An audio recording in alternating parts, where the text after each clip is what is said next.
Assalamualaikum warahmatullahi wabarakatuh. Bersama saya Dr. Aristo Farabi, SPOG, Dokter Kebidanan dan Kandungan di Rumah Sakit Rumani Muhammadiyah.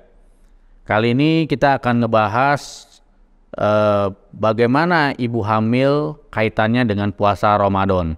Ya, memasuki bulan Ramadan tentu saja banyak dari ibu hamil yang ingin untuk berpuasa, namun juga ada sedikit kekhawatiran. Bagaimana sih sebenarnya kedudukan ibu hamil dalam puasa Ramadan? Oke, kita bahas satu persatu ya.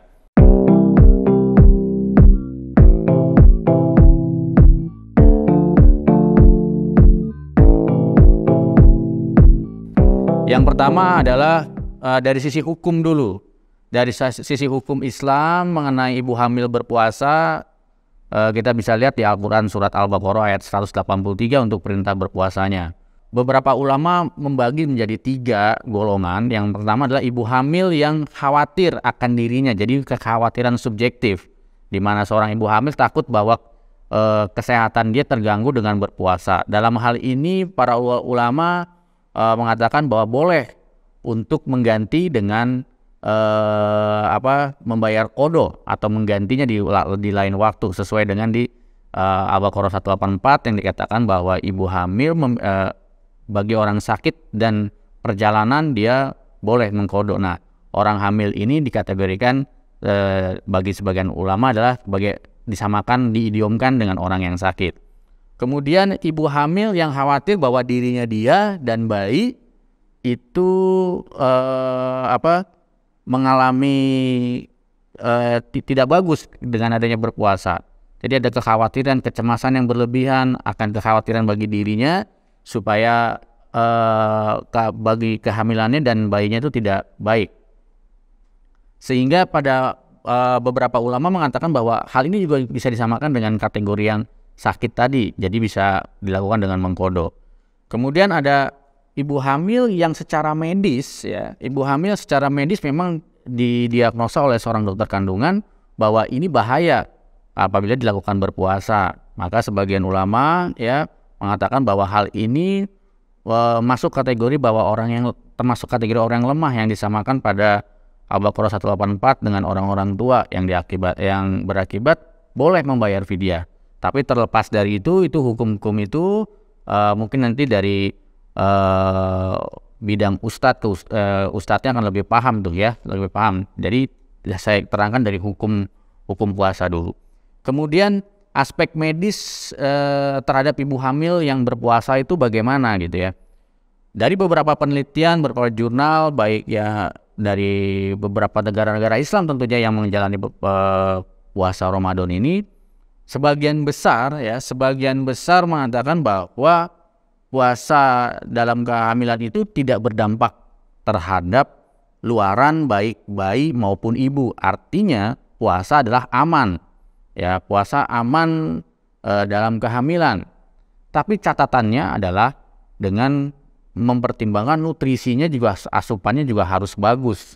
Tidak sembarang puasa, puasa yang bertanggung jawab, memenuhi kebutuhan nutrisi dan mempertimbangkan aspek-aspek di tiap trimesternya. Terutama apa? Misalkan kita yang banyak di penelitian adalah puasa pada trimester pertama, di mana mual, muntah gitu ya, lagi pada dominan-dominannya. Jadi ibu hamil untuk makan saja sulit gitu ya. Itu berkorelasi dengan luaran bayi kecil pada kehamilan. Jadi pada persalinannya bayinya cenderung kecil. Tapi kalau pada yang nutrisi yang baik itu tidak ada masalah. Jadi prinsipnya bahwa kehamilan itu boleh berpuasa selama nutrisi dan pada ibu hamil terpenuhi. Kemudian tapi pada ibu hamil harus memperhatikan pada kondisi-kondisi tertentu, terutama tiap trimesternya itu berbeda. Karena kebutuhan ibu hamil mencakup nutrisi, karena kalori pada ibu hamil ya, terutama pada trimester kedua dan trimester 3 itu akan mengalami peningkatan cukup signifikan. Pada trimester pertama mungkin kebutuhan kalori pada ibu hamil ya tidak jauh berbeda dengan orang yang tidak hamil. Namun begitu trimester kedua dan trimester ketiga kebutuhan kalori naik ya sampai dengan 300 kilokalori dan sampai dengan 400 kilokalori pada saat dia trimester ketiga. Untuk itu kecukupan pada nutrisi pada ibu hamil harus benar-benar tercukupi. Selain kalori juga kita butuh bahwa mineral seperti asam folat, kemudian kebutuhan besi, kebutuhan zinc, protein, lemak, ya itu juga harus tercukupi. Untuk itu nutrisi ibu hamil pada kehamilan itu benar-benar harus sangat-sangat diperhatikan. Nah, pada ibu hamil ya mempunyai kespesifikan, terutama pada trimester pertama. Pada trimester pertama, rasa mual, muntah ya itu sangat dominan. Nah, pada ibu hamil yang trimester pertama ya, jikalau mual muntah berlebihan sebaiknya tidak perlu untuk berpuasa atau tidak perlu memaksakan diri untuk berpuasa. Namun jika pada trimester pertama gejala-gejala itu ringan dan dirasa untuk memenuhi kebutuhan nutrisinya cukup, ya silahkan berpuasa, boleh ya. Kemudian pada trimester kedua gitu ya, rasa mual, rasa muntah gitu ya, itu udah mulai berkurang. Nah, ini waktu-waktu yang ideal di trimester kedua ini. Jadi ibu hamil sangat-sangat mengalami masa happy-nya dia untuk melakukan segala aktivitas, termasuk hal ini berpuasa. Ya, jadi rasa mual sudah mulai turun, gairah makan sudah bagus gitu ya. Nah, trimester kedua ini waktu yang paling ideal atau paling aman sebetulnya. Nah, kemudian yang trimester ketiga itu boleh juga berpuasa, tapi pada orang-orang yang menjelang persalinan ya, menjelang persalinan misalkan sudah ada rasa kenceng-kenceng ya, udah masuk di atas 7 minggu ke atas dengan tanda-tanda persalinan, sebaiknya harus dipertimbangkan juga bahwa ibu hamil yang ingin bersalin itu butuh tenaga sehingga pada kategori ibu hamil yang sedang menjelang persalinan juga perlu difikirkan untuk kemampuannya untuk berpuasa gitu. Kemudian prinsipnya gini, bahwa ibu hamil yang berpuasa itu harus menganggap bahwa puasa itu bukan beban. Artinya puasa itu sebagai ibadah yang kita betul-betul happy menyambutnya. Jadi selama happy dianya ya, stresornya akan berkurang sehingga kenegatifan yang diakibatkan oleh stresor tersebut tidak terjadi pada kehamilan yang pada ibu hamil yang berpuasa. Nah, kemudian bagaimana sih tips and triknya jikalau kita memutuskan untuk berpuasa ya? Tips yang paling pertama adalah sudah konseling ke dokternya. Ya, sudah konseling ke dokternya, menanyakan ke dokternya, ya ke dokter kandungannya bunda masing-masing bahwa dok, boleh nggak sih kehamilan saya ini atau aman nggak sih kehamilan saya ini untuk berpuasa? Nanti dokternya akan menjelaskan tuh, karena masing-masing ibu hamil kan spesifik, dan tidak sama satu sama lain. Nanti dinilai dari mulai kesehatan ibunya, kesejahteraan janinnya, sehingga dokter menyimpulkan bahwa ini adalah kategori ibu hamil yang aman berpuasa. Kemudian setelah itu tadi yang nomor 2, setelah diizinkan oleh si dokter untuk berpuasa, yang kedua adalah menyambut puasa ini dengan senang tadi. Kalau senang, segala sesuatu itu dilakukan dengan upaya terbaik.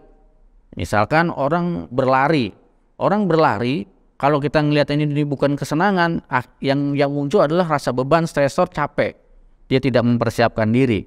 Tapi kalau lari sebagai senang, dia akan mempersiapkan diri dengan baik, ya berlatih dengan baik, sehingga itu akan enteng. Karena dia melakukannya dengan senang. Sama dengan ibu hamil yang berpuasa, juga harus menghadapi dengan sesuatu yang happy menyambutnya.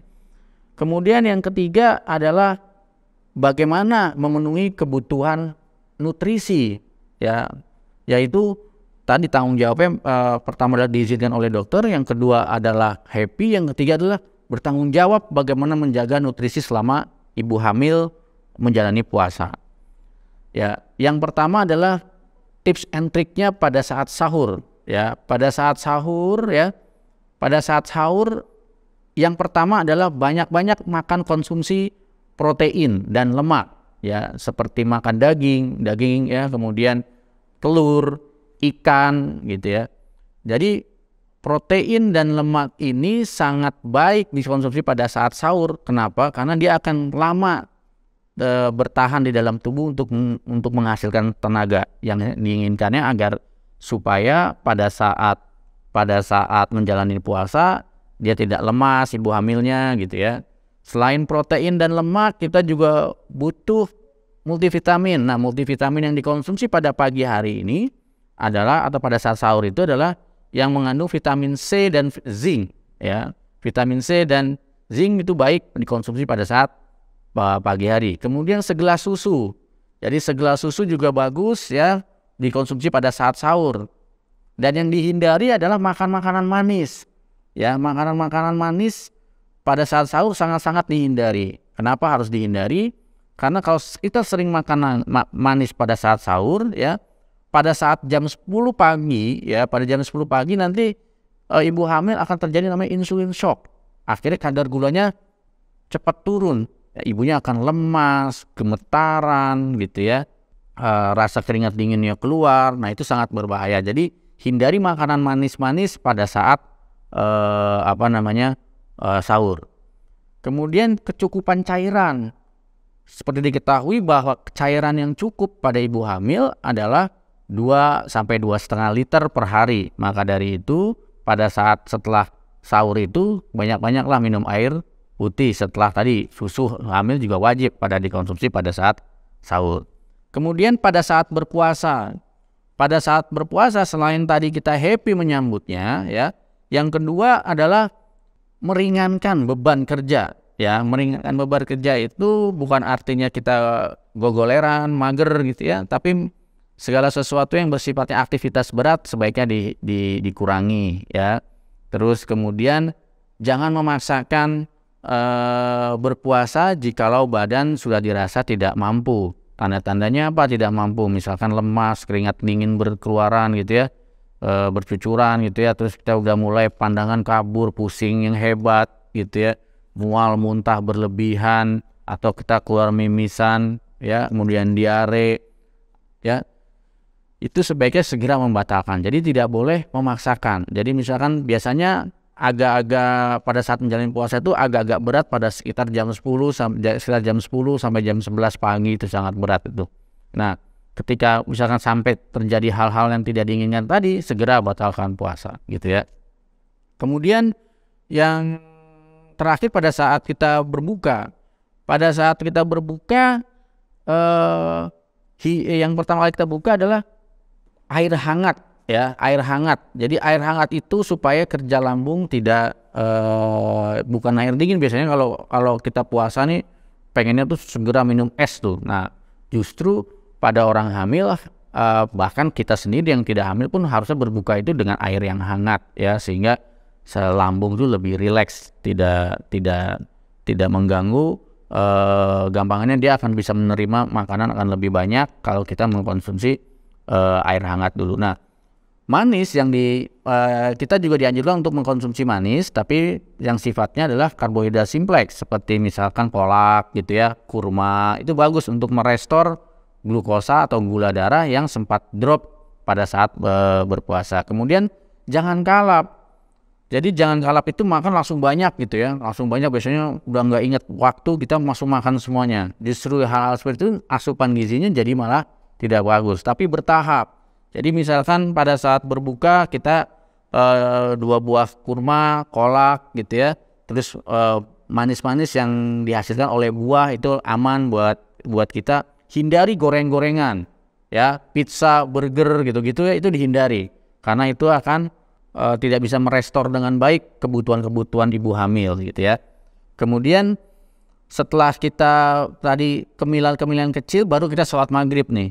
Setelah sholat maghrib baru kita akan makan ya. Makan diperhatikan betul bahwa gizinya adalah gizi yang seimbang sehingga bisa mencukupi kebutuhan ibu hamil pada saat menggantikan makan malamnya gitu ya. Kemudian setelah itu jangan lupa vitamin hamil ya, itu bisa dikonsumsi pada saat ini. Habis makan kita minum vitamin hamil di sini ya. Karena apa? Kalau vitamin hamil yang utama misalkan ada beberapa kayak seperti tablet tambah darah gitu ya. Kalau kita konsumsi di pagi hari, salah satu efeknya tablet tambah darah adalah mengiritasi lambung. Ketika dia mengiritasi lambung jadi bikin rasa mual, muntah, nggak nyaman pada lambung. Nah, tablet tambah darah bisa dikonsumsi pada saat malam hari ya, habis makan habis makan atau habis berbuka ya. Kemudian perbanyak juga di sini serat-serat karbohidrat kompleks di sini ya. Serat-serat seperti misalkan kita jarang sih ya makan nasi merah ya. Kalau bisa nasi merah bakal lebih bagus tuh ya. Yang kalau nasi putih juga boleh, sayur-sayuran ya. Protein yang protein hewani maupun protein nabati itu juga bisa dikonsumsi di berbuka ini. Nah, setelah itu jangan lupa tidak selesai nih makan yang sampai di sini. Nanti pada saat habis taraweh diupayakan harus makan lagi ibu hamil itu ya. Ya tidak harus makan berat seperti nasi seperti berbuka, tapi minimal boleh lagi ditambahin lagi protein-protein baik hewani maupun nabati pada saat setelah taraweh, sehingga kebutuhan nutrisinya pada ibu hamil itu tercukupi. Nah, itu tadi sedikit tips dan triknya untuk kita survive atau bisa menjalani puasa dalam kehamilan dengan nyaman gitu ya.